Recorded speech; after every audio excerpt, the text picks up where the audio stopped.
Ginoo, makapila ba makasalakan nako ang akong isikataw ug ako gihapon siyang pasayloon? Makapito ba? Dili kay makapitura, kun dili kapituan o pito.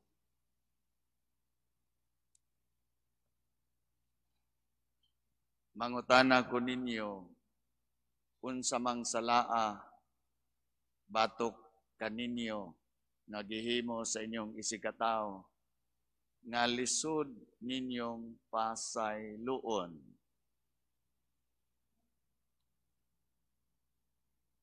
Unsa man sang salaa nga inyong gihimo sa inyong isikataw nga lisod pud ninyo pangayuan sa pasaylo.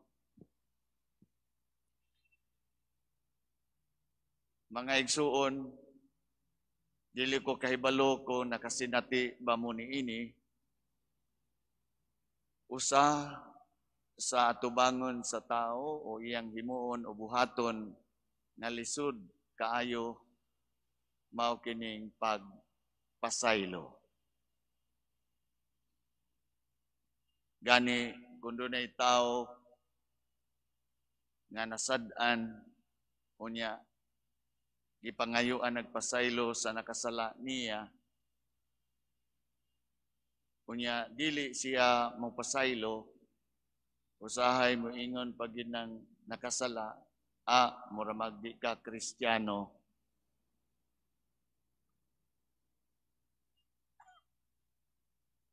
Mura magdi ka pare.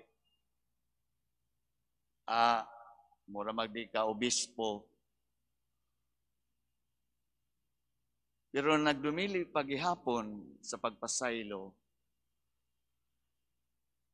kay lagi alang kanato isip tao, dili sayon ang pagpasaylo. Sa Ginoo, sayon ra kaayo. Kadumdumo sa gipangbutang sa atong maestra diha sa ibabaw sa pisara o blackboard ni adtong grade school pata. Ang ipambutang sa mga maestra dito kanang mga nindot nga mga saying sama sa cleanliness is next to godliness. Ibutang dito, honesty is the best policy. Ang usa nga dili nako malimtan nga gisulat sa among teacher grade 3 kami sa among grade 3 classroom, kadto mang quotation, to err is human, to forgive is divine. Nya ako kay balo nga gikan itong Alexander Pope nga quotation. Pero kana bitaw mga ipamutang diya ibabaw sa ato ang blackboard, makatuhop din na karon wa na. Pero kana balik ta, to err is human, to forgive is divine. At tinuod man gyud na isip tao sayon ra natong magpakasala. Lisod ba gyud mo pasaylo? Gihunahuna nato kanunay dali ra sa Dios sa pagpasaylo. Ato kuno ni tan-awon sa ikaduhang lantaw, aninaw, second look. Sa paraiso baya sa Eden. Naibaw ba ang Ginoo kay siya ba naghimo kang Adan og ni Eva? Bisag walay CCTV ni adto, nakuhaan ba yung footage sa Ginoo si Eva o si Adan nga nakasala kay gibauran sila nga dili pagkaon ang bunga sa kahoy na sa taliwa. Unya, unsay gihimo, gilansisan man sila sa bitin, niuyon si Eva, iya pong agni si Adan. Basin tingali ito, niingon si Adan, oy Eva, dili ra ba ni legal? Illegal ba yan ni, mukaon ta ani, kay gibauran tang di mukaon ani. Basin pog si iba mingon nga ay ada kaon na lang ko diha. Expression, freedom of expression baya ni Adan. This is an art, Adan. Ug mao to, natagaan ba silang duha og second chance? Wa gyud. Expulsion from paradise ang punishment. Diretso sila gipapahawa.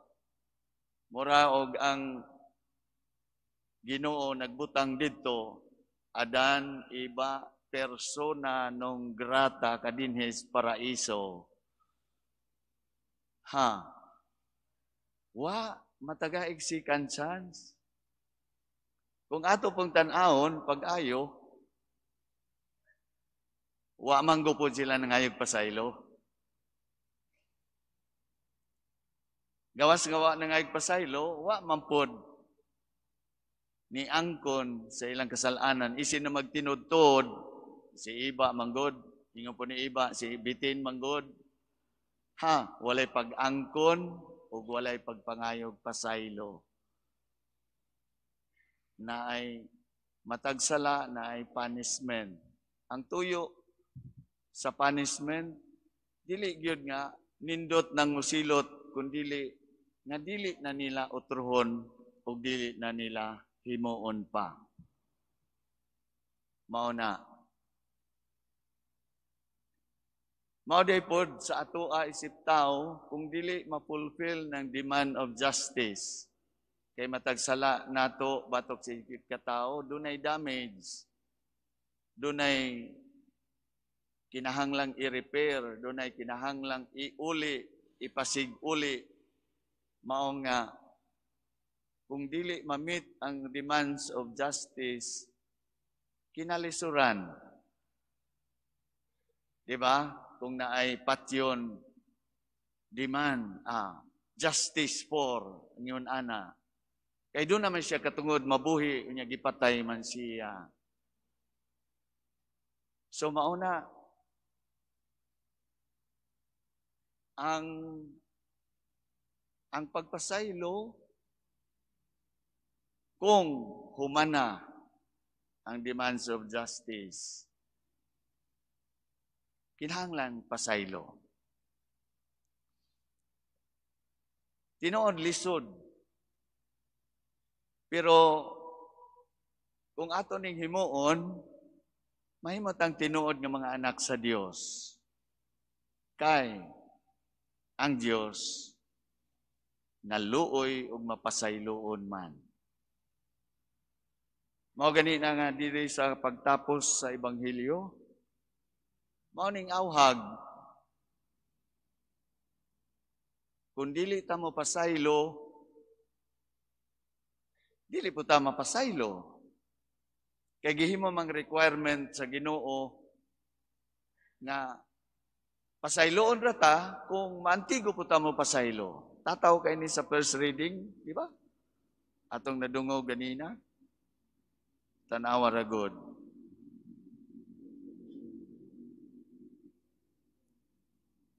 Busa hunong na sa pagdumot ug pagpuyo subay sa sugo sa Ginoo.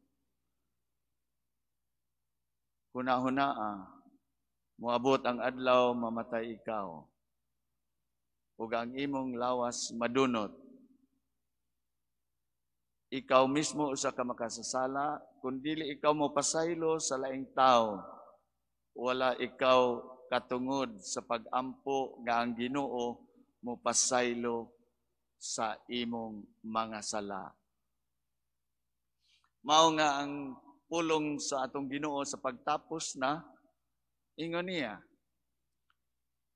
Ingon usab ni Ana, ang buhaton kaninyo sa akong amahan nga tuwa sa langit, kung dili kamo mopasaylo sa inyong isig katao sa kinasing-kasing gayod.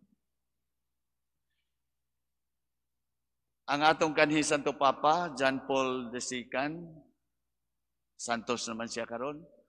Ideklarar na siya nga Santos, Saint John Paul II. Gi-attempt ba siya assassinate ni Mimit Agka. Unya nadakpan man si Agka na bilanggo. Giadtuan niya dito sa prison cell ug gipasaylo. Pero nakagawas ba dayon si Agka? Wala. Iya gihapon nga gi-serbisyuan ang punishment silot nga gipahamtang kaniya.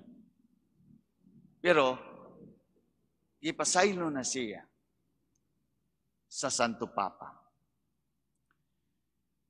Balik ta, unsa mang salaa bato kanimo gikan sa laing tao nga lisod alang kanimo sa pagpasaylo. Unsa man sam salaa nimo batok sa imong isikataw nga lisod alang kanimo sa pagpasaylo. Mao na nga mahinungdanon kining atong pagtambong sa misa karon. Atong pangayoon sa Ginoo sa iyang atubangan, gani magpasalamat ta niya sa daghang mga second chances, mga kahigayunan nga gihatag kanato sa Ginoo, taliwala nga kita subli-subli sa Tagalog pa paulit-ulit nga nagpakasala.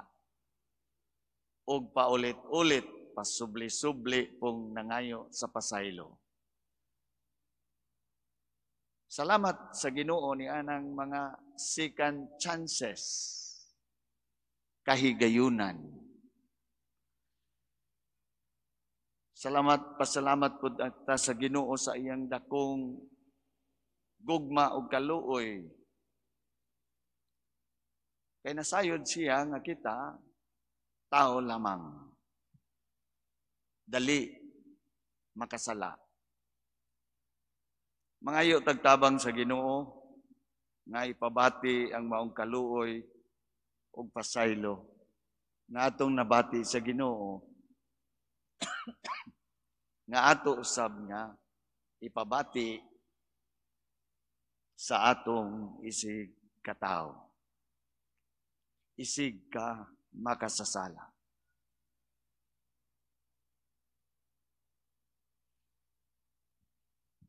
Amen? Hinaut po ang tao. Palihog tindo.